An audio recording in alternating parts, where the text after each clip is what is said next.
अस्सलामुअलैकुम दोस्तों और साथियों, उम्मीद है आप लोग खैरियत से होंगे।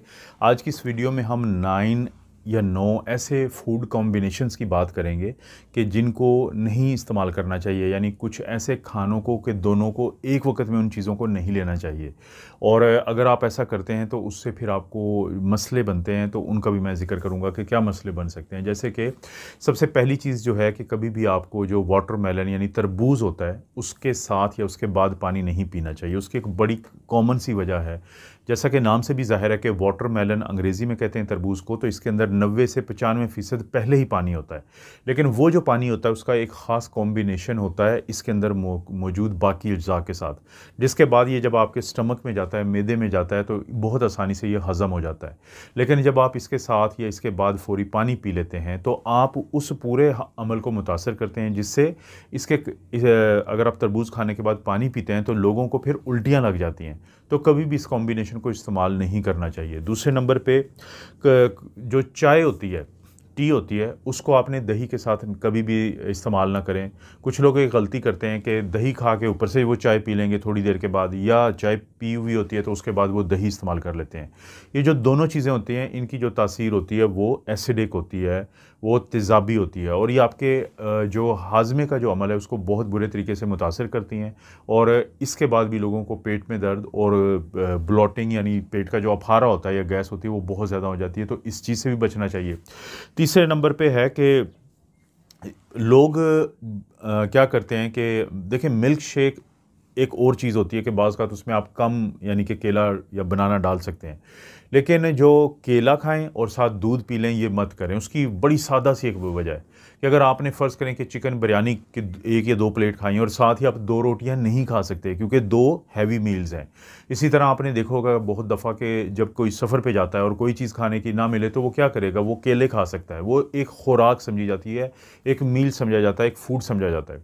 और हम हमेशा मना करते हैं कि जब आप मील लेते हैं तो उसके बाद जो दूध, जो खुद में एक कंप्लीट मील है जिसके अंदर सब कुछ वो है कि जो आपके जिस्म को चाहिए होता है। हाँ, आप कुछ और ना खाएं तो आप अकेला दूध पी लें, जैसे रात को सोते हुए हम लोगों को अक्सर कहते हैं कि आप पी सकते हैं। लेकिन जब आप केला और जो दूध है उसको इकट्ठा इस्तेमाल करते हैं तो ये बिल्कुल ऐसे ही है जैसे 2 बड़े खानों को आप इस्तेमाल करते हैं। तो आप अपने जो सिस्टम के ऊपर बहुत दबाव डाल देते हैं, जिससे आपका जो मेटाबॉलिज्म या खुराक को इस्तेमाल में लाने का जो अमल है वो मुतासर होता है। और इसके बाद अक्सर लोगों को पेट ख़राब होता है, लूज़ मोशन हो जाते हैं, उनकी तबीयत जो है वो ख़राब हो जाती है। तो केला और जो दूध है उनको एक वक्त में इस्तेमाल मत करें। उसके बाद कोशिश करें कि जो फ्रूट्स होते हैं, जो ये फल होते हैं, इनको जो दही के साथ है वो भी मत इस्तेमाल करें, क्योंकि फ्रूट्स भी के अंदर फाइबर बहुत ज़्यादा होता है, और दही क्योंकि दूध से बनी होती है इसके अंदर भी सारी प्रोटीन और हर वो चीज़ होती है। जैसे मैंने पहले ये केले की भी मिसाल दी है। तो जब आप इन 2 चीज़ों को भी इकट्ठा, इनको आप गैप दे दें, 1 घंटे का गैप दे दें, तो आपके जो पूरा सिस्टम है हाजमे का उसके ऊपर ये भारी नहीं पड़ेंगे। लेकिन जब आप इन दोनों को इकट्ठा इस्तेमाल करते हैं तो उससे भी आप का जो मैदा होता है, जो आंतें होती हैं, तो उनके मसाइल ज़्यादा हो जाते हैं। तो इस चीज़ से भी परहेज़ करें। उसके बाद बारी आती है कि गोश्त और दूध का बहुत ही कम आप देखेंगे, क्योंकि ये कुछ चीज़ें ऐसी होती हैं जो साइंस से पहले भी इंसानों ने सीखी हुई हैं कि ये आपस में मुआफ़क़त इनकी नहीं है, इनका जो कॉम्बिनेशन वो नहीं बन सकता। कि अगर आप एक तरफ से मीट लेते हैं और एक तरफ से मिल्क लेते हैं, क्योंकि मीट के अंदर होती है प्रोटीन बहुत ज़्यादा, गोश्त के अंदर होती है प्रोटीन बहुत ज़्यादा, उसको हज़म करने के लिए आपका जो पूरा सिस्टम होता है वो एक्शन में आता है। और जैसा कि मैंने जिक्र किया था कि जो दूध है वो एक कंप्लीट वो भी डाइट है। तो 2 डाइट आप एक वक्त में नहीं ले सकते, तो आपने कोशिश करनी है कि जो गोश्त है और जो दूध है उसका कॉम्बिनेशन जो है उससे भी आपने परहेज़ करना है। इसके बाद बारी आती है कि लेमन और मिल्क। मिल्क जो है, कभी भी आपने देखा होगा कि अगर आप जो है दूध के अंदर आप लेमन डालेंगे तो क्या होगा कि दूध फट जाता है, जिसको कर्ड कहते हैं, कि वो बन जाता है और उसकी दही और वो छोटे छोटे पीसेस में नज़र आना शुरू हो जाता है।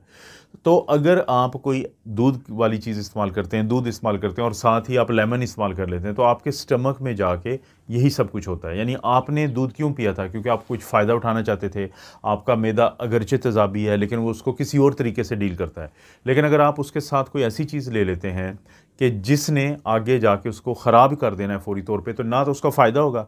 अब एक ख़राब चीज़ को पूरी आपके मैदे से गुजरेगा, फिर छोटी आंत से गुजरेगा, फिर बड़ी आंत से गुजरेगा, तो ये पूरा जो प्रोसेस है, एक ख़राब खाने को गुजार रहा होगा, और हो सकता है कि जो बाकी खाने वाली कोई चीज़ आपने ली है उससे पहले या बाद में, और वो एक अमल से गुजर रही है, तो वो उसको भी जाके मुतासर करेगा, फिर अगले 2-3 दिन के लिए आपकी तबीयत ठीक नहीं रहेगी। तो इससे भी आपने बचना है। और सब इसके बाद जो है वो है कि अगर आप एंटीबायोटिक्स के साथ आपको डेयरी प्रोडक्ट्स लेते हैं, आप दूध लेते हैं, दही लेते हैं, तो जो एंटीबायोटिक्स होती हैं उनकी वजह से फिर क्या होता है कि देखिए, जो आयरन और कैल्शियम है वो दूध और दही की वाली जो चीज़ें होती हैं वो उसके अंदर मौजूद होता है, लेकिन ये जो एंटीबायोटिक है उनको आपके जिस्म का हिस्सा नहीं बनने देता। तो आपको क्या फ़ायदा होगा? तो कोशिश करें कि जो एंटीबायोटिक्स हैं पानी के साथ लें, या दूध अगर आपने पीना भी है तो उनसे 1-2 घंटा पहले पिएँ या 1-2 घंटे के बाद पिएँ। तो इस चीज़ का आपने ख्याल रखना है। और सबसे आखिर में, कि जब हम कोई सॉफ्ट ड्रिंक पीते हैं तो जो पेपरमिंट या पुदीना है तो उसकी बनी हुई कोई चीज़ जैसे चटनी होती है तो उसके साथ इस्तेमाल ना करें, क्योंकि कहा यह जाता है कि जब एक ही वक्त में या साथ साथ आपके स्टमक के अंदर कोई एरेटेड ड्रिंक्स जो होती हैं, जो सॉफ्ट ड्रिंक्स होती हैं, तो ये मीठी बोतलें जो होती हैं, तो ये चली जाएं और साथ ही आप पुदीना या उसकी चटनी या कोई ऐसी चीज़ पेपरमिंट की बनी हुई ले लें, तो उससे टॉक्सिक केमिकल्स बन सकते हैं जो आपको बहुत नुकसान दे सकते हैं आपकी सेहत को। दोस्तों, ये 9 वो फूड कॉम्बिनेशंस हैं, या खाने के साथ एक चीज़ के साथ दूसरी वो चीज़ है जो आपको नहीं लेनी चाहिए, और अगर आप लेते हैं तो ये आपकी तबीयत के ऊपर ख़राबी पैदा करती है। इस तरह की मेडिकल की मालूमाती वीडियोज़ मैं बनाता रहता हूँ। वीडियो को लाइक करें, चैनल को सब्सक्राइब करें, कोई अच्छा सा कमेंट करें, और शेयर के काबिल है तो ज़रूर शेयर करें। आप अपना और अपनी फैमिली का ख्याल रखें। अल्लाह ताला आपको और आपकी फैमिली को हर किस्म की बुराई, बीमारी और आजमाइश महफूज रखें।